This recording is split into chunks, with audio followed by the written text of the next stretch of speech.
Many of us have lost the skill of critical thinking, but if you put in the effort and time, then you can get it back. How we think is more important than how much we know, and we have to be open-minded. We have to be intellectually curious, and instead of copying other people's opinions, we want to form our own. Now, I recently finished How We Think by John Dewey, and this is a foundational work about critical thinking. And today I want to share some passages that I jotted down that I think are very important and that are able to change our mind and to change how we think and how we approach thinking. He talks about what is good thinking and how do we teach it. It was written in 1910, but John Dewey's advice is still applicable today. And maybe today it's more important than ever to be able to think critically because we live in an age of overconsumption, because we are bombarded with information. So let's start with the first quote. Reflective thinking is always more or less troublesome because it involves overcoming the inertia that inclines one to accept suggestions at their face value. It involves willingness to endure a condition of mental unrest and disturbance. Critical thinking can be uncomfortable and confronting, and we often go for the path that offers us the least resistance. We accept the first explanation that is given to us, especially when it confirms the beliefs that we already had, because we naturally want to stick to them. And listening to or accepting an opposing opinion, that is going to give mental unrest. It's going to be uncomfortable and it's going to be confronting. And changing your opinion about something almost feels like destroying a little part of yourself. Now, of course, the negative about this is that we can get caught in a spiral of overthinking, which is something that we, of course, want to avoid. Dewey talks about the importance of maintaining a state of doubt, which is an interesting and smart way of describing it, because it will lead to you being more open-minded. He says, and I quote, "Not until a thing has been tried do we know its true worth. Till then, it may be pretense, a bluff." The next quote that I want to discuss: "While it is not the business of education to prove every statement made, any more than to teach every possible item of information, it is its business to cultivate deep-seated and effective habits of discriminating tested beliefs from mere assertions, guesses, and opinions, to develop a lively, sincere, and open-minded preference for conclusions that are properly grounded, and to ingrain into the individual's working habits methods of inquiry and reasoning appropriate to the various problems that present themselves.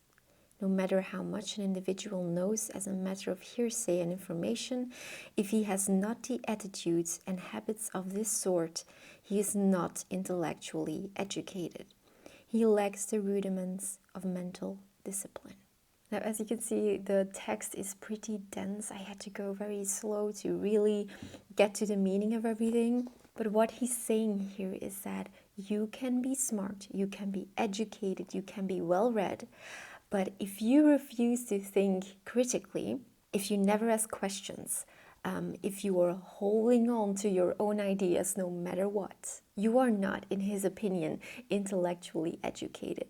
We have to build the skill, and this takes time and energy, of course, of adjusting our beliefs when better reasoning appears. Warning, if we go too far in this, we can quickly burn out. So we must be aware of not going too far in this. It is just, like everything, a matter of finding the right balance. And I do agree that if you're an expert in something and you're unwilling to adjust your beliefs even when a better proof comes along, you are not handling correctly or in the right way.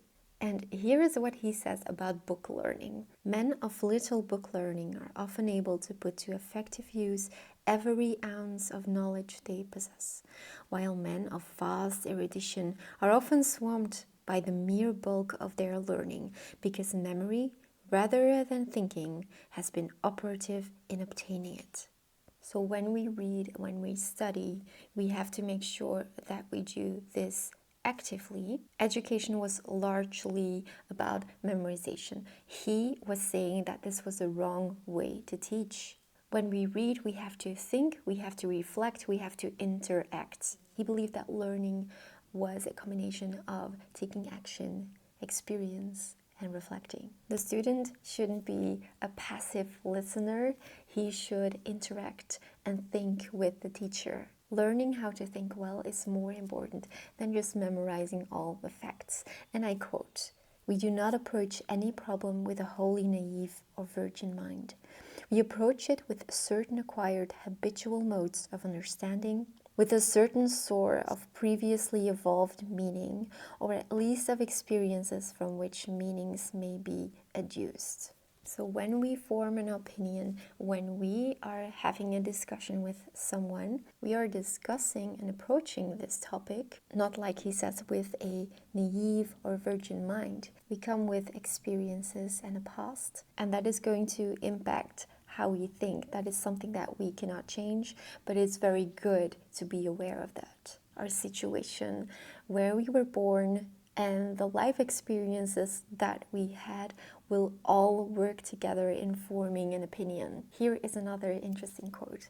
"Holding the mind to a subject is like holding a ship to its course. It implies constant change of place combined with unity of direction." What he's saying here is that if we look into a certain topic, it is okay to get sidetracked, because sometimes we have to. We have to look beyond the topic and then go back to the topic that we were researching. However, you have to make sure that you always return to the topic, because at a certain moment you can get so sidetracked that you completely lose the subject matter. And I think this is especially true today because it's so easy to get sidetracked. It's about finding, again, the right balance and not jumping from one subject to another. What is important is that the mind should be sensitive to problems and skilled in methods of attack and solution. Now, the next quote really made me think about what is happening right now with AI and such. And he says, quote, "Thought should be trained by special exercises designed for the purpose, as one might devise special exercises for developing the biceps muscle." So some people would say, why would you put in the effort of researching something or reflecting on something or doing something if AI can do it for you? Now, you could also say, why would I go to the gym to have a run for 30 minutes when I can do that distance with the car in 5 minutes? We have to train both body and mind. And if we are going to bring tools to our workout to make the workout easier, then it's going to be completely useless. And the same goes for the mind. We have to make sure that we don't fall into the trap of making things so easy for us that there is no more work involved, because it will kill our mind. He says, and I quote, "Man must at least have enough interest in thinking for the sake of thinking to escape the limits of routine and custom. Interest in knowledge for the sake of knowledge, in thinking for the sake of the free play of thought, is necessary then to the emancipation of practical life, to make it rich and progressive."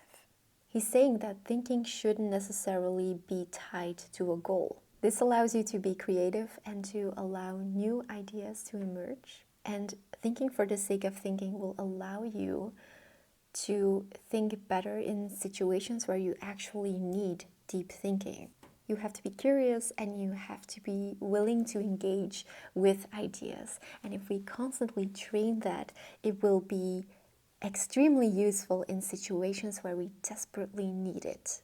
I think when we learn to think differently and to train our mind to do this, we can unlock the ability to change how we live. I never saw thinking as something that should solve a problem. I see thinking as a way to shape the self. Now, I do realize that we need energy to do that, time and energy. So this idea, I am aware, can feel privileged, especially when you work long hours, when you're exhausted, and when you just don't have energy to think anymore. And in this way, you end up in a spiral because you are so exhausted from your work that you do every day that you just copy the opinions of others, that you start doom scrolling, and that is just easier to copy the opinions of others instead of really investigating something, really trying to find out what you think yourself. And yes, this is asking so much energy and so much time, which is why it's good to find the right balance. Now, I do have a little challenge for you. Next time you end up in a discussion with someone who has opposing views, I would challenge you to listen carefully, not raise your voice, and really listen to what the other person says. And try to find out why he or she believes what he or she believes, how he came to this idea. And while you're listening, try not to come up with ways to reply to their ideas. Just listen without already forming your own dialogues in your head. I think this is something that we need to do more. And you should also be aware that their opinion comes from their lived experience, where they grew up, their culture, what they've been through. And if we just learn to be open-minded, we will learn so much more from each other and from having discussions. I really like the idea of seeking truth together in a very calm way. And one of the reasons why I detest watching debates is because they never seem to be able to preserve their calm. They're always raising their voices. They're interrupting each other, and interruptions, they make me so angry. Don't interrupt and just listen until they're done talking. Now, one of the things that I do, and that's very easy to apply to your life, is when you read books, also fiction books, and you encounter passages or quotes that make you think, just pause for a moment. If it's something really beautiful, if it's a quote that resonates deeply with you, you can copy it, but don't just copy it. Form it in your own words. Make the idea yours. Make it part of yourself. And if you want to go even further, you can research the core idea of that quote. When I copy a quote and when I then reflect on it and rewrite it in my own words, I am not just passively consuming. In this way, books become sparring partners. They become mirrors. They become tools in reshaping how you see things, how you see the world, how you see other people. I also see this in my book club in the reading salon, where we discuss almost every month we do a new book. It is so interesting to see all the different opinions. Like when I share something, a passage or a quote, and I say, I feel this about it. Someone else might say, oh, I didn't see it that way. To me, it feels like this. And it does something very interesting, because not only do you reflect on the passage, the very passage that you're talking about, you're also reflecting on the bigger thing. You are reshaping your mind. The trick is to be intellectually curious. And when you are aware of all of these things that we discussed today, I think you can really transform your thinking. You can transform the way you enter discussions and just interact with yourself, with your own mind. You don't want to be in this echo chamber where you constantly get your own ideas confirmed, because that will just push you deeper into that one way of thinking. And yes, it feels safe, it feels comfortable, but sometimes you have to be brave and step outside that safe circle that you build around yourself. It's a very scary thing to do, but what you're doing is going to be positive, not only for yourself, but for others as well. Also, if you train this, another benefit is that you will be less gullible. You won't just believe what other people say. You won't just blindly follow advice. You won't fall into the trap of people trying to sell you things that you don't need. And something like this won't just benefit you, but it will benefit society as a whole. I would love to hear what your experiences with critical thinking. If you enjoyed this video, you can help me spread it to more people by just simply liking it or leaving me a comment. Thank you so much for watching, and I hope to see you next week.